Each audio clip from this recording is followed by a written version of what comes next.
Et l'invité ce matin, c'est vous, Evan. Bonjour. Bonjour, merci beaucoup pour l'invitation. Mais plaisir de vous recevoir ce matin sur le plateau de TV Vendée. Vous êtes créateur de contenu automobile. Alors, déjà, avant d'aller plus loin dans cette interview, peut-être expliquer à celles et ceux qui nous regardent ce de quoi on parle lorsque l'on parle de créateur de contenu. Créateur de contenu, c'est tout simplement que je poste des vidéos sur les plateformes sociales, donc à savoir YouTube, Instagram, Facebook. Et l'idée, c'est de développer des contenus dans le domaine de l'automobile, de développer des contenus journalistiques pour ma part, et je raconte l'histoire des grands événements automobiles et motos qui se sont déroulés. Avec un peu aussi de suivi de l'actualité du sport automobile. J'ai vu une vidéo récemment sur notamment les premiers tours de roue des Formule 1 avant la reprise de la saison. Donc une passion forcément d'abord pour le sport automobile de manière générale. Évidemment, passionné avant tout même d'ailleurs, avant de faire des vidéos. Et puis ensuite, petit passage sur le côté un petit peu plus journalistique. Et j'adore, c'est pas facile, il faut suivre un petit peu toute l'actu qui est assez transversale. Des fois les week-ends en plus, il y a beaucoup d'événements le même week-end. Mais l'idée, c'est de faire suivre à tous les passionnés l'actualité et les plus belles histoires qui se déroulent dans ce monde. On parlait de l'aspect journalisme, ancien stagiaire, du coup, d'ailleurs ici à TV Vendée, il y a quelques années de cela maintenant, passé aussi par nos confrères de Alouette, c'est bien sûr la radio. Comment on fait pour passer de ce côté justement journaliste à se dire je vais me mettre à mon compte, parce que c'est aussi une entreprise, il faut dire les choses telles qu'elles le sont, à son compte en tant que créateur? Ça s'est fait assez naturellement, puisque je pense que quand j'étais donc à TV Vendée, et ça date du collège, donc j'étais vraiment petit, je faisais déjà des vidéos à côté, et j'ai toujours gardé ça. À la radio également, et ce qui est génial, c'est que ça a été des superbes expériences locales en plus, qui m'ont permis vraiment d'acquérir plein de savoirs qui aujourd'hui me servent, et la balance en fait s'est fait petit à petit en sortant un petit peu de l'école. Comme j'ai toujours eu les vidéos à côté, l'idée ça a été de professionnaliser l'expérience et vraiment d'y aller à fond sur une durée pour l'instant qu'indéterminée, jusqu'à ce que ça fonctionne et que tout me plaît. Je vois pas de raison d'arrêter. Et voilà, ça s'est fait assez naturellement en réalité. Et ce matin, on vous reçoit notamment pour parler d'une vidéo qui est sortie très récemment sur la chaîne, un long format consacré à l'histoire de 3 pilotes. Je propose qu'on regarde juste l'introduction de cette vidéo et on en reparle juste après. Un accident, ça ne prévient jamais vraiment. Ce jour-là, il a détruit ma vie et c'est mon rêve. Il y a ceux dont on se relève, ceux qui laissent des traces. Well, you say, you know, after all, if I've done that, I can do more. Et ceux qui vous marquent à vie. Une qui est venue comprimer la moelle épinière et qui m'a laissé paraplégique. C'est le destin de ces 3 pilotes dont nous allons partir à la rencontre. Leur force à se relever face aux épreuves va vous bouleverser. Brian, pilote de motocross, a touché son rêve avant que tout ne s'effondre. Alessandro, pilote de Formule 1, a gagné 4 médailles d'or paralympiques après avoir pourtant affronté la faucheuse. Fred, champion du monde de super motard, monte à présent sur scène en fauteuil, marqué à vie par un accident. Installez-vous, nous allons à la rencontre de destins hors du commun. Et donc cette vidéo long format, Evan, elle raconte l'histoire de 3 pilotes au destin particulier, 3 pilotes accidentés durant leur carrière, mais qui ont su, chacun à leur manière, se relever de manière différente et continuer malgré tout, pour certains l'aventure dans le sport, et pour d'autres qui ont complètement changé de domaine.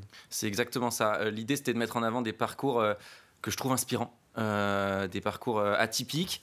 On le sait, nos sports, c'est des sports dangereux. Et voilà, en plus, c'était des personnes qui habitent pas très très loin. Donc pour moi, c'était génial d'un point de vue production. Et puis, ils ont des parcours, oui, exceptionnels. Il y en a un qui s'est tourné vers la musique. Brian, lui, son accident date d'il y a 5 ans. Il est en train de se reconstruire. Donc c'était très très intéressant à tourner et même à filmer, honnêtement, je dois le dire, parce que je fais des super rencontres. Pourquoi justement avoir voulu choisir ce thème particulier, avoir voulu raconter ces 3 histoires? Parce que c'est vrai que le sport auto est un sport dangereux, mais finalement on parle peu des accidents graves qu'il peut y avoir dans ce domaine.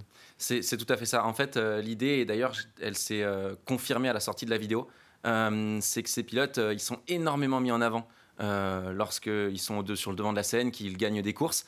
Et ce qui veut le système, et beaucoup moins lorsque l'accident arrive malheureusement, et que pourtant ils font preuve de tout autant de bravoure en essayant d'affronter les événements. Et l'idée, c'était vraiment de mettre en lumière cette partie-là. Et j'ai eu énormément de retours à la sortie de la vidéo me félicitant ou juste remerciant d'avoir mis en lumière ces parcours Brian notamment, ça faisait 5 ans qu'il n'avait pas fait de vraies sorties médiatiques.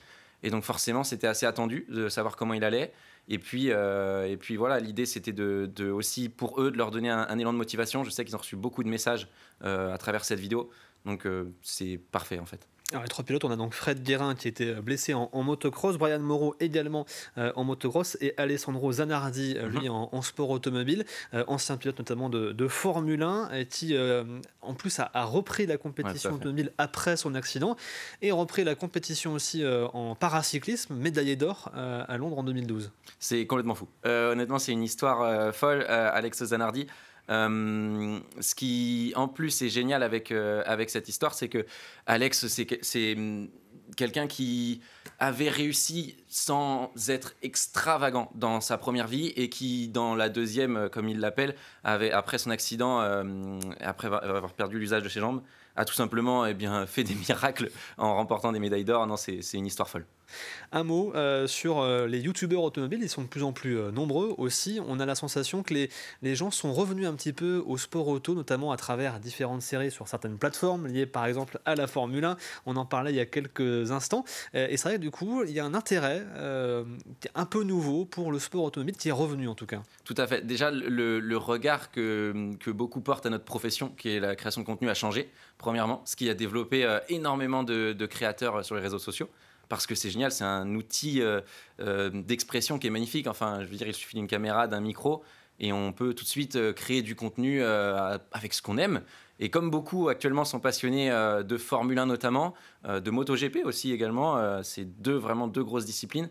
Mais on se retrouve avec plein de créateurs pour différents formats. Il y en a pour tout le monde, vraiment. Il y a du format un petit peu plus journalistique, du format qu'on appelle un petit peu plus vlog, qui est tout simplement l'idée d'amener sa caméra sur un événement et de filmer ce qui s'y passe directement.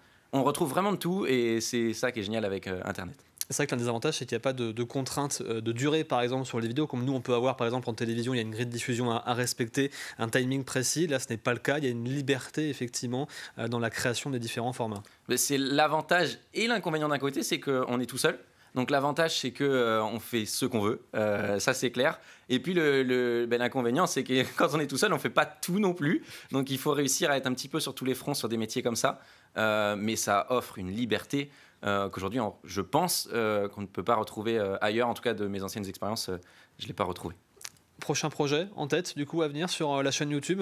Prochain projet sur la chaîne YouTube, alors déjà continuer ces formats histoire et essayer d'en faire tout simplement de plus en plus ambitieux, à savoir des formats parfois plus longs, comme on a pu le faire ici avec des invités qui seraient encore plus prestigieux. Et c'est vraiment la ligne sur laquelle j'ai envie de tendre, de raconter des belles histoires avec des belles personnes.